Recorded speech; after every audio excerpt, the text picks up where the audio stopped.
Gate 17C was loud. Announcements echoed overhead. People rushed past with coffee and luggage, but one man sat still, alone. Mr. Anwar clutched his boarding pass like it meant something. His cane leaned against his leg. He kept glancing at the sliding doors.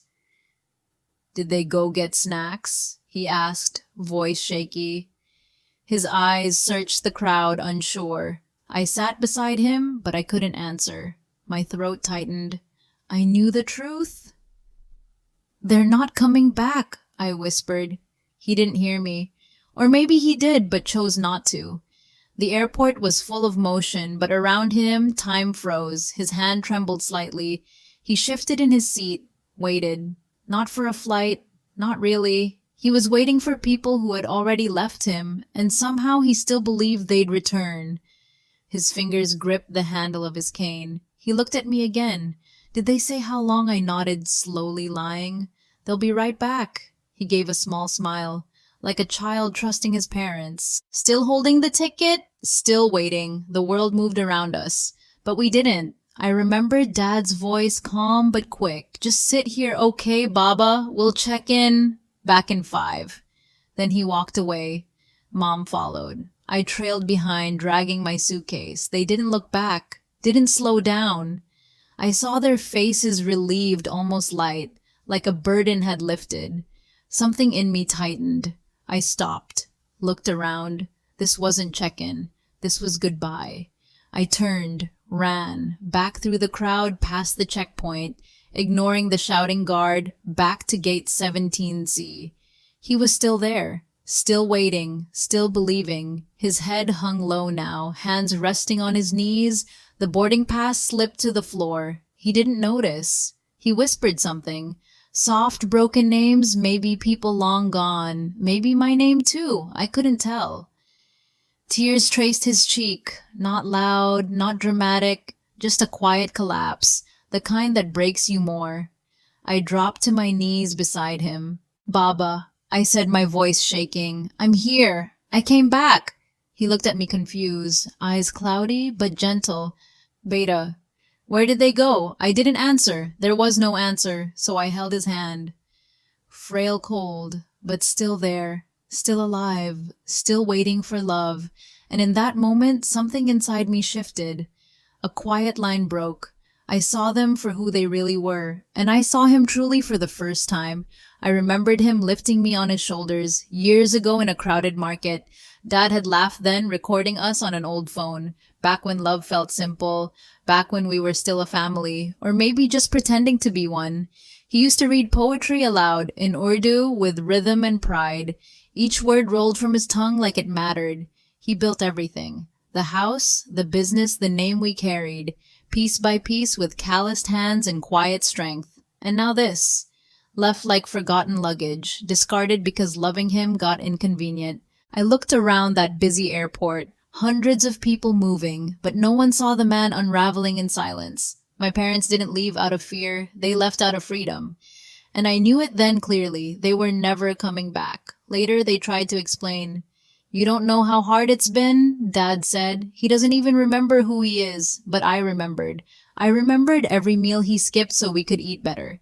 Every winter coat he patched instead of buying new. So we stayed warm. Their words meant nothing now. They weren't tired of his memory. They were tired of the effort it took to care. They wanted peace, freedom, a clean break without guilt, without mess. So they chose the easy silence of abandonment, believing he'd forget, that no one would notice. But I did. And in that moment, a quiet decision formed in me. Not anger, not revenge, just something clear. If they could erase him, then I would erase them. I took him home with me. Not their house, not the old one he built. Mine, small, 1 bedroom, nothing fancy. But it was real, it was warm, and it was his every bit of it. I made tea every morning, played the songs he used to hum. Sometimes he smiled, sometimes he stared through me. He didn't always know my name, but he always smiled when I walked in. That was enough. He called me Beta again, and I answered every time, even when it hurt. The nights were hard. He'd wake confused, asking for people long gone. But I stayed, not because it was easy, because someone had to. Because they didn't. One night I found an old box under his bed, papers folded carefully, some yellowed with age, others still crisp, property deeds, business shares, all under his name, still untouched. He had never transferred anything, no signatures, no handovers, it was all still his. I stared at the papers for a long time, not with greed, with clarity. They thought he was forgotten, that his name no longer held weight, but the documents said otherwise. I began collecting everything, bank statements, medical records, anything they had ignored or left behind.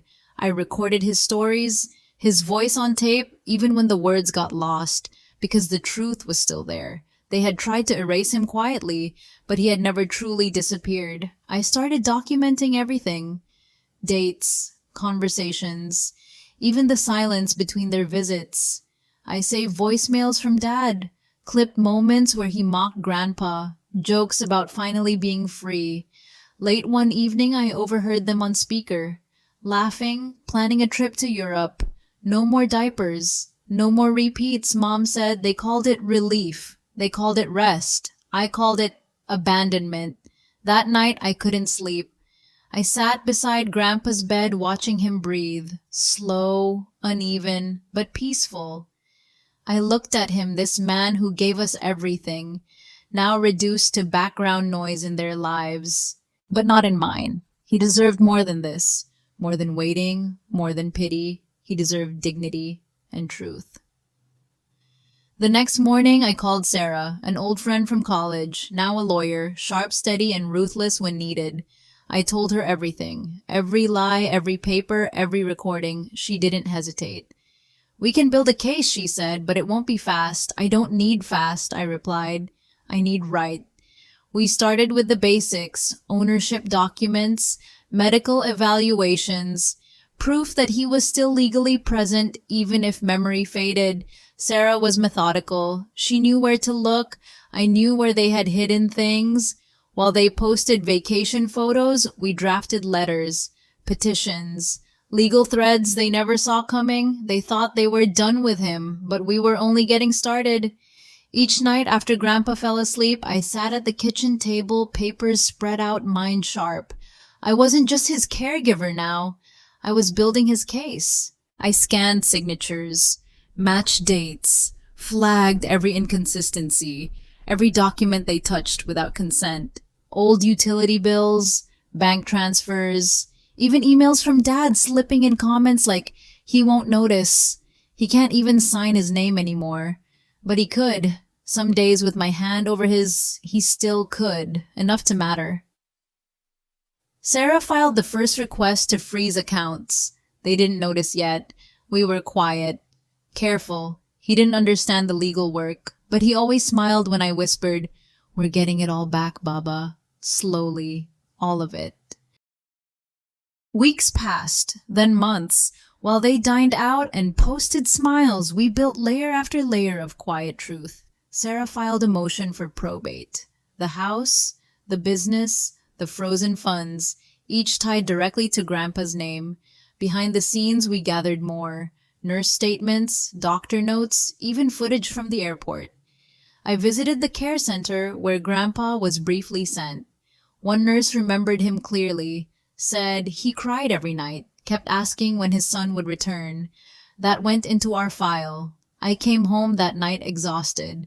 Grandpa was awake, humming softly. He looked up and said, "You came back." I nodded, sat beside him. "Always, Baba. I always come back." One evening, Sarah called. "They moved more funds last week," she said. "A quiet transfer. But we caught it in time." I felt my jaw tighten. They were still pulling strings, still believing no one was watching. We filed for an emergency freeze, 2 business accounts, 1 investment portfolio in Linda's name. A judge approved it within days. Their access stopped cold. No warnings, no explanations, just silence. I waited for the call. It came from Dad, short, angry. "What the hell are you doing?" I kept my voice steady. "You left him. I'm just making sure the law doesn't..." He cursed, called me ungrateful. But I didn't answer his fury. I had no space left for noise, only action, and a promise I intended to keep. The letters came next. Official notices, court summons, each one delivered quietly directly. Thomas and Linda tried to stay calm, but cracks showed. They called extended family spinning stories. He's confused. He's being manipulated. They're attacking us for no reason. But the paperwork didn't lie. Neither did the signatures. And neither did the silence from Grandpa's room. He was getting weaker. Some mornings he barely spoke, just stared out the window humming an old tune. I sat with him, held his hand, told him, "It's almost time, Baba. We're almost there." He blinked slowly, nodded. Maybe he understood, maybe not. But somehow I think he felt it. The court date was set, I told Grandpa that morning. He looked at me confused, then smiled faintly. I dressed him slowly, buttoned his shirt, brushed his hair. He whispered, "Important day, yes, Baba," I said. "Very important." Outside the courthouse, cameras waited. Not for us, just noise from another trial. But somehow the chaos matched the moment. Inside, I wheeled him to the front. Sarah met us, eyes focused, documents in hand, ready. Thomas and Linda walked in late, dressed sharp, faces tight. Linda wouldn't look at me. Dad glared. I kept my eyes on Grandpa. He sat quietly, hands folded as if attending a meeting he once used to lead. This time he wasn't forgotten. He was front and center, exactly where he belonged. The hearing began. Their lawyer spoke first, calm, polished. He painted a picture of a tired family doing their best. "He suffers from severe memory loss," he said. "They made difficult choices. With love, not neglect." I didn't flinch. Neither did Sarah. She stood, voice firm, words measured. "Let's talk about love then." She played the first audio clip, Dad's voice laughing. "He won't even notice we're gone." Then Linda, "We deserve peace, not diapers." The room went quiet. Next came the photos, the security footage. Grandpa sitting alone at gate 17C. The judge leaned forward, eyebrows drawn. Something shifted in the room. Thomas looked down. Linda crossed her arms. They weren't ready for truth wrapped in silence, but we were just getting started. Sarah moved to the next exhibit. A copy of the original property deed still under Grandpa's name, never signed over. She read aloud slowly. No legal transfer, no consent, no witness signature. The courtroom stayed still. Their lawyer tried to interrupt. "She's twisting this." The judge raised a hand. "Let her finish." Then came medical reports, dates aligned, times when they claimed Grandpa was incapable yet used his name to access assets. Sarah pointed to one report. On this day they said he couldn't speak, but that same afternoon they used his ID to sign a sale. Whispers filled the courtroom, not loud but sharp, like a collective breath tightening. I looked at Grandpa. He stared ahead, calm, silent, but I knew deep down he felt the weight lifting. We brought in the nurse next. She had cared for Grandpa briefly just before they left him. She stepped forward, nervous but steady. "I remember him clearly," she said. "He cried most nights, kept asking if his son had called." She paused, looked at Thomas. He thought they forgot his birthday, but they hadn't forgotten. They just left. Linda shifted in her seat. Dad's jaw tightened, but he said nothing. Sarah thanked the nurse, then turned to the judge. "This isn't just about money, it's about dignity, about erasure." She lifted the airport photo again. He wasn't confused. He was abandoned. No one spoke. Even the court clerk looked down. I reached over, touched Grandpa's arm. He didn't speak, but I saw his lip tremble just slightly. Then it was my turn to speak. I stood slowly. My hands didn't shake, not because I wasn't afraid, but because I was ready. I told them what I saw that day. The escalator, the lies, the way my parents walked away like nothing mattered. I spoke of the nights, of Grandpa calling out names he no longer remembered, of holding his hand when no one else would. "They didn't leave him because he forgot them," I said. "They left because they wanted to forget him." Thomas scoffed. "Enough with the drama," he muttered, but no one laughed. I looked at the judge. "At this point, I'm not asking for sympathy," I said. "I'm asking for justice." Then I sat down. And in the silence that followed, even Grandpa reached for my hand. The judge leaned back in his chair, he folded his hands, and for a moment no one moved. He glanced at the documents again, then at Grandpa, then at me. His voice was calm but firm. "There is enough here to proceed. The court recognizes a breach of fiduciary duty." Thomas sat up straight. "What does that mean?" he snapped. "It means the judge said this isn't over. Not even close. A financial audit was ordered, all transfers frozen, all business assets placed under temporary guardianship me." Linda gasped. "You can't do this. That's our money." The judge didn't even look at her. "Correction," he said. "It was never yours." The gavel hit the desk. Once. Clear. Final for now. Outside the courtroom, Dad caught up to me. His face was red eyes full of rage. "You think this makes you righteous?" he hissed. I didn't answer. He stepped closer. "You're tearing this family apart." I looked at him. Calm. Steady. "No," I said. "You did that the day you left him in that chair." He opened his mouth, but nothing came. No excuse, no apology, just silence. Linda stood behind him, arms crossed, her eyes hollow. She didn't speak. They turned away, walked down the hallway like strangers. No warmth, no fire, just defeat. I didn't follow, not this time. I turned back toward the courthouse steps, where Grandpa waited, where truth had finally started to speak. Back home, I placed the court documents on the table. Grandpa sat nearby, staring at the window, humming softly. He didn't ask what happened. He didn't need to. I sat beside him, handed him a warm cup of tea. He took it with both hands, steady but slow, then looked at me and smiled, quiet knowing. The room felt full, even in its silence. No victory speeches, no celebration, just a quiet breath we both finally exhaled. Later that night, I tucked him into bed. He squeezed my hand and whispered, "You stayed." I nodded, holding back the weight in my chest. "Always, Baba, always." He closed his eyes, and for the first time in months, he slept without calling out. I sat by the door for a long time, just watching him breathe, guarding peace we had finally earned. The days that followed were quiet. No more calls from Dad, no more letters, just silence. But it wasn't empty. It was clean, like something rotten had finally been cut away. Grandpa had more good days than before. He still forgot things, but his smile came quicker, his sleep deeper. We spent mornings on the porch, him in a blanket sipping chai, me reading from his old poetry books.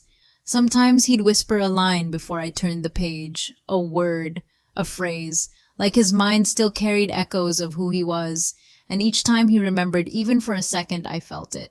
The man he used to be was still in there. He wasn't gone, just waiting, and finally he had a place to rest. One morning, the mail arrived in a thick envelope. Inside were audit results, pages of numbers, transfers, and quiet theft. They had taken more than I thought. Stock dividends, rental income, even Grandpa's pension had been rerouted for months. I sat still, letting it sink in, not with shock, but with a strange, calm anger.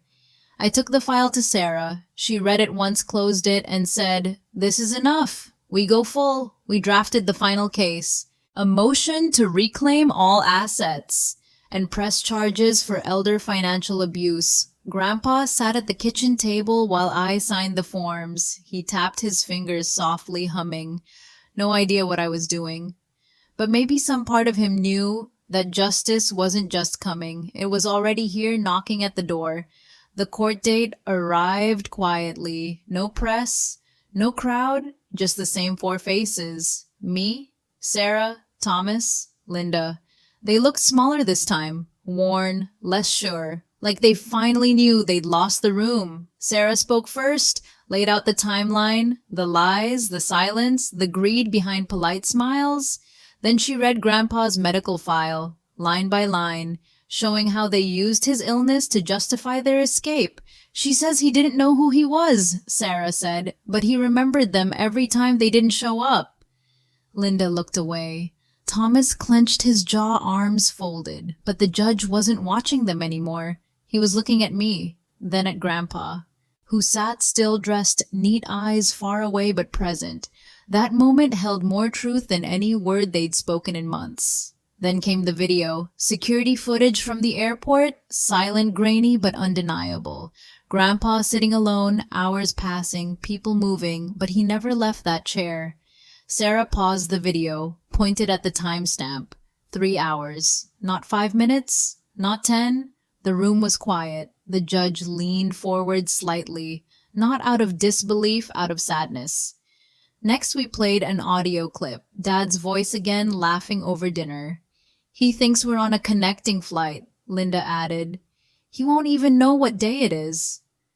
A soft chuckle followed, then silence. Sarah turned to the judge. This wasn't neglect, it was strategy, wrapped in family. He didn't respond right away, just looked at Grandpa, still seated, hands folded in his lap, and nodded almost to himself. Then Sarah pulled out the final file, the original business agreement, unaltered, unforged, signed only by Grandpa. No transfer, no waiver, she said clearly. He remained the sole owner until they moved behind his back. The judge reviewed the document slowly, each page, each stamp, then placed it down with care. Thomas stood suddenly. "This is nonsense," he snapped. He didn't know what he was doing anymore. Sarah didn't flinch. She opened a new folder. Medical footage. Grandpa speaking months before the abandonment. "My name is Anwar. I built this. For my son. For his son. I want them to honor it." His voice was soft but strong. The courtroom stayed silent. Thomas sat down again, eyes lowered, and for once he had nothing left to say. The judge cleared his throat. His voice was low but steady. "I've seen enough." He turned to Sarah. "All assets will be restored to Mr. Anwar, immediate effect. Full authority under his appointed guardian. That guardian was me." Linda whispered something to Thomas, but he just stared ahead, frozen, like he hadn't planned for this moment. The judge continued.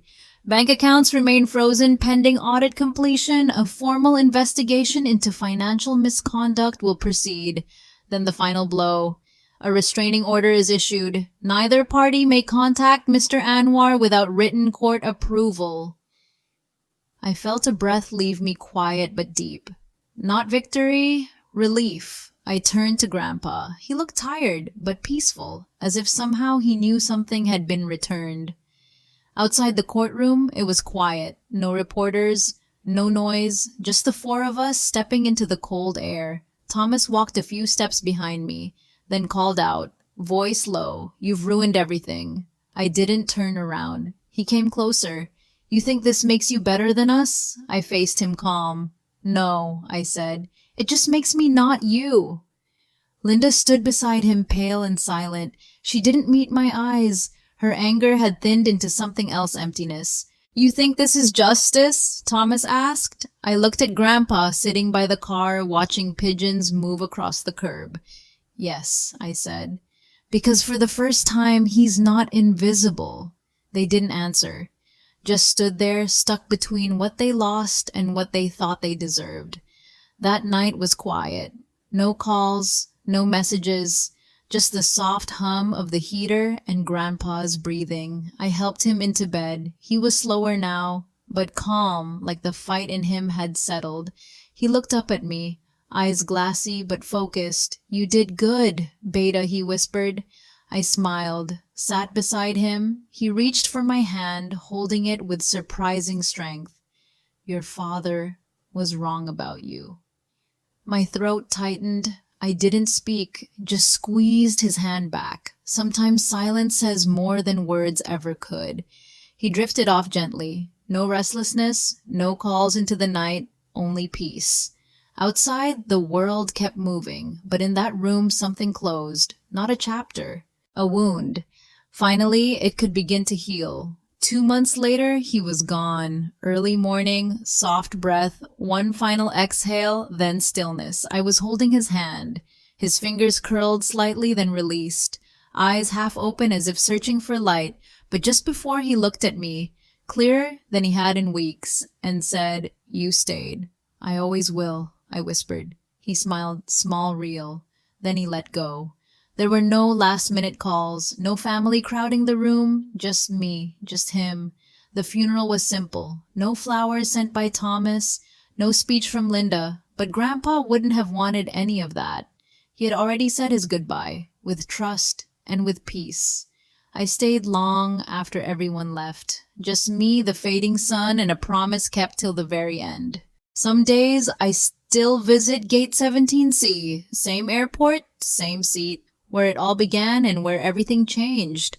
I don't go to mourn, I go to remember. Not the pain, but the moment I chose differently. People walk past rushing distracted. Just like that day, none of them know what that seat holds. I sit for a while watching, not waiting, just breathing, just being. I close my eyes and hear him, his voice reading poetry, his laughter under an old porch fan. It's not grief that brings me back, it's purpose. Because some stories don't end. They echo, in rooms we return to and in choices we keep making. At home, his things remain untouched. The cane by the door, the teacup on the shelf, dust gathers slowly. I don't clean them, not yet. They aren't clutter, they're memory. His slippers still face the bed, like he might walk back and ask for chai and hum an old tune. Some days I catch myself listening for him. The soft knock, the shuffled steps, the faint call, Beta. But the house is quiet now. Not empty, just still. Like it's holding its breath with me. I don't feel alone, just reminded that love doesn't leave, it lingers. In spaces, in echoes, and in everything he taught me without ever needing to explain. I kept the house, the same one he built, brick by brick, dream by dream. It needed work, cracks in the walls, paint peeling memories tucked into corners. But I didn't sell it, didn't rent it out. I turned it into something else, a place for others like him, men and women forgotten too soon, left behind because they needed too much. I called it Gate 17C. No signs, no ads, just a home with space warmth and patience. The first guest arrived quietly, a woman who forgot her son's name but remembered her wedding song. When she smiled at me, I saw him, not in her face, but in the way she felt safe, and I knew this was only the beginning. I hung his photo near the front door. Black and white, gentle smile, eyes full of stories no one could erase. Below it, a small plaque for those the world tried to forget. Visitors often pause there.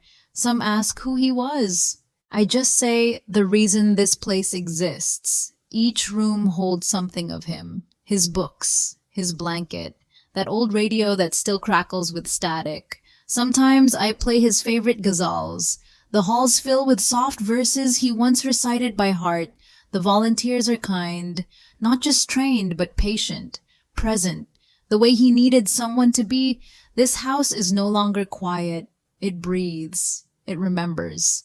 And in every face that walks through the door, some part of him comes home again. Part 35. One afternoon, I found an old notebook, tucked behind the bookshelf, dusty and fragile. His handwriting filled every page. Poems, thoughts, grocery lists, and on the last page, a note I'd never seen before. To the one who stays, you will carry more than memory. You will carry the weight and the light. I sat on the floor, notebook in hand, reading those words again and again. They felt like a whisper from beyond sleep. I placed it in the front room under glass. Not for display, for remembrance, a quiet message for anyone who entered. Guests still ask about him. Not often, just enough. And when they do, I tell them he built this. Not just the house, but the reason it still stands. Sarah visited last week, first time in months. She stood in the entryway, eyes on his photo. He would have been proud, she said softly.